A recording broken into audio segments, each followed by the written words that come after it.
आप देख रहे हैं डायनामिक न्यूज यूपी और आज की तारीख है 27 मार्च 2026 और इस वक्त की बड़ी खबरों के साथ मैं हूं श्रेया पांडे और आज हम लेकर आए हैं उत्तर प्रदेश की टॉप 25 सबसे जरूरी और मुख्य खबरें। तो चलिए शुरू करते हैं बिना किसी देरी। आज की पहली बड़ी खबर की बात करें, जहां रामनवमी की छुट्टी बढ़ी।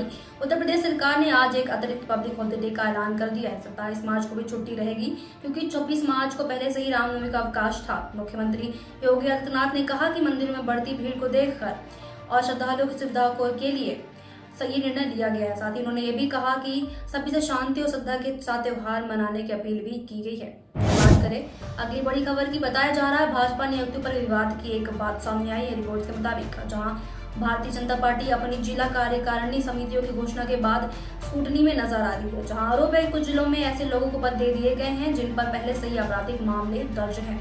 एक मामले में अटेम्प्ट टू मर्डर के आरोपी को जनरल सेक्रेटरी के पद दिए जाने से विवाद खड़ा हो गया है। साथ ही साथ सियासत भी गरमा गई है। वहीं बात करें अगली बड़ी खबर की, जहां बताया जा रहा है अखिलेश यादव का तंज। समाजवादी पार्टी के अध्यक्ष अखिलेश यादव ने लखनऊ में प्रेस कॉन्फ्रेंस के दौरान योगी सरकार पर निशाना साधा और गैस टॉर्चर को लेकर उन्होंने व्यंग करते हुए कहा कि 2 चूल्हे की बात की गई। उन्होंने अपने ही विधायक पूजा पाल के मिसर्ण किए जाने का भी आरोप लगाया। अब बात करें अगली बड़ी खबर की, जहां बताया जा रहा है राहुल गांधी के खिलाफ मानहानि का मामला दर्ज हो चुका है। सुल्तानपुर की एमपी एमएलए कोर्ट में कांग्रेस नेता राहुल गांधी के विरुद्ध मानहानि के केस में सुनवाई होगी आज। यह केस 2018 में अमित शाह के खिलाफ कथन को लेकर फाइल किया गया था। वहीं पहले प्लेंटिफ की अनुपस्थिति के कारण सुनवाई में पोस्टपोन कर दी गई थी और आज आखिरकार ये सुनवाई को आगे बढ़ाया जाएगा।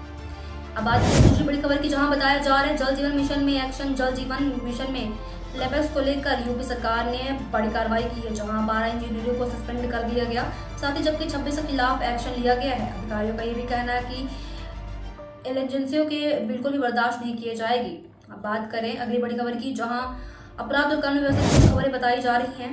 पहली खबर आगरा मर्डर केस से, जहां 8 साल की मासूम की हत्या के बाद आगरा में एक बहुत ही सनसनीखेज खबर सामने आ रही है, जहां ताजगंज इलाके में एक 8 साल की मासूम बच्ची का कत्ल कर दिया गया। उसका बॉडी एक टेनेंट में कमरे में कंटेनर में छुपाकर भाग गया था, जिसको पुलिस ने खोज निकाला और आरोपी टेनेंट सुनील को पेंटर का काम करता था, उससे वो फरार हो गया। गुस्साई भीड़ ने फतेहपुर में एकदम जम के हंगामा किया रोड में और पथराव भी किया। साथ ही साथ पुलिस को 10 से ज्यादा भी टीम के आरोपियों की तलाश में जुटी हुई है। अब बात करें दूसरी बड़ी खबर की, जहां बताया जा रहा है जासूसी रैकेट पर यूपीए। नोएडा पुलिस ने पाकिस्तान लिंक जासूसी रैकेट के 21 मेंबर्स के खिलाफ यूपीए मतलब की लगाया है। पुलिस कमिश्नर ने यह भी बताया कि लोग रेलवे स्टेशनों और स्ट्रेटेजिक लोकेशन पर सर्विलांस कर रहे थे, जहां आरोपी समीर चंद और चांदनी चौक में यूटेंसिल क्लीनर था, जहां ये पाकिस्तान बेस्ड है। जनरल सरदार उर्फ जोर सिंह इसमें बात किए गए थे। वही बात करेंगे बड़ी खबर की, जहां बताया जा रहा है पेट्रोल पंप पर भगदड़ मची है। यूपी गोरखपुर गोंडा और प्रयागराज समेत कई जगह पेट्रोल और डीजल की कमी की अफवाह फैलाने के बाद लोग पेट्रोल पंप पर उमड़ रहे हैं। बताया जा रहा है कि लोगों ने बड़े बड़े कंटेनर लेकर फ्यूल भरवाना शुरू कर दिया। साथ ही ये भी कहा जा रहा है गोरखपुर में डीएम ने सिचुएशन को कंट्रोल करने के लिए स्टेपिंग किया और पुलिस फोर्स तैनात कर दी गई है।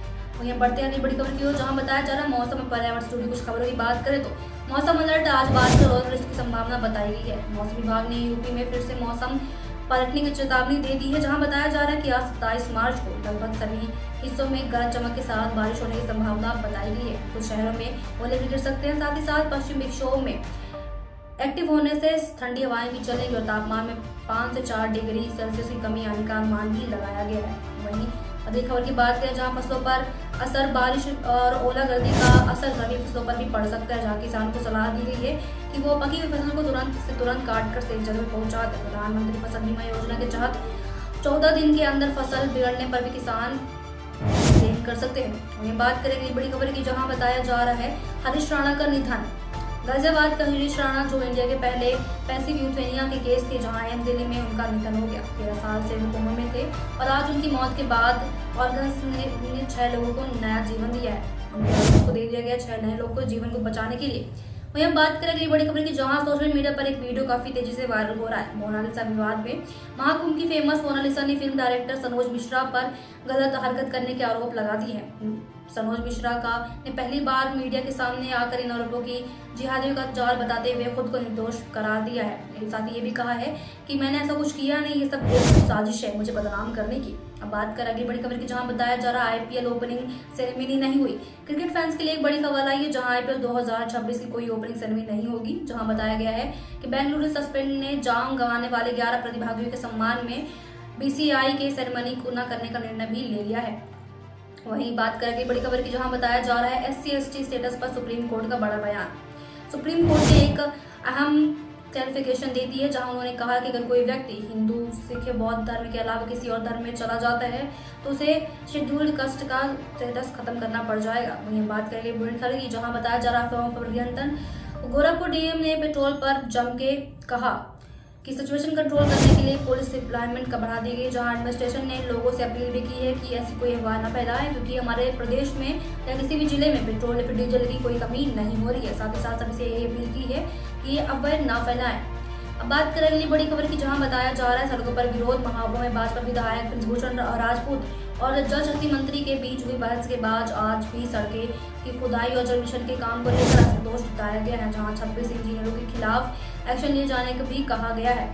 अब बात करें अगली बड़ी खबर की, जहां बताया जा रहा है जासूसी रैकेट की नई जानकारी सामने आई है। रिपोर्ट्स के मुताबिक बताया गया, नोएडा पुलिस की जांच में खुलासा हुआ है कि आरोपी समीर ने 100 से ज्यादा लोगों को व्हाट्सएप ग्रुप में जोड़कर उन्हें पेमेंट का लालच दिया था। ये लोग सिक्योरिटी बेस की फोटो भी भेज रहे थे। अब बढ़ते हैं अगली बड़ी खबर की ओर, जहां बताया जा रहा है बच्चों की सुरक्षा पर सवाल उठाने के ऊपर आ गए मर्डर केस में एक बार फिर से बच्चों की सुरक्षा पर सवाल खड़े कर दिए हैं। जहां फैमिली ने बताया कि बच्ची घर के बाहर खेल रही थी और अचानक गायब हो गई। पुलिस ने रजिस्टर कर लिया अपना केस और लगातार जांच शुरू कर दी है और इस पे सवाल सरकार से भी जवाब मांगा जा रहा है कि आखिरकार कब तक ये सब चलता रहेगा। अब बढ़ते हैं अगली बड़ी खबर की ओर, जहां बताया जा रहा है रामनवमी पर शांति समिति की बैठक कराई जाएगी। सभी जिलों में शांति समिति की बैठक बुलाई गई है आज, जहां पुलिस प्रशासन भी अलर्ट मोड पर बताई जा रही है। साथ ही साथ भी कहा जा रहा है कि संवेदनशील इलाकों में फोकस तैनात भी तैयार की गई है। अब बढ़ते हैं अगली खबर की ओर, जहां बताया जा रहा है कुंभ मेले की तैयारी। हालांकि मुख्य कुंभ खत्म हो चुका है, लेकिन प्रशासन आगामी धार्मिक आयोजनों को देखते हुए इंफ्रास्ट्रक्चर मेंटेन करने में जुटा हुआ है। अब बढ़ते हैं अगली बड़ी खबर को, जहां बताया जा रहा है अंतर्राष्ट्रीय असर यूपी के ऊपर। यूपी के न्यूज के साथ साथ Israel, Iran navy commander Ali रेजा तंसारी के मारे जाने का दावा किया गया है, जबकि इंटरनेशनल बॉर्डर पर पाकिस्तान और अफगानिस्तान के बीच से फायरिंग शुरू हो चुकी है। अब बात करें दूसरी बड़ी खबर की, जहां यूपी के एक्सपोर्ट को बढ़ावा मिलने की बात बताई गई है। यूपी सरकार ने प्रदेश के छोटे कारोबारियों को एक्सपोर्ट के लिए नई सब्सिडी देने की योजना का ऐलान भी कर दिया है। साथ ही भी बताया जा रहा है जिससे हस्तकरघा और हैंडीक्राफ्ट सेक्टर को ज्यादा फायदा मिले, जिससे महिलाओं को भी अपनी प्रतियोगिता और प्रतिभागियां दिखाने का भी मौका अच्छे से मिल सके।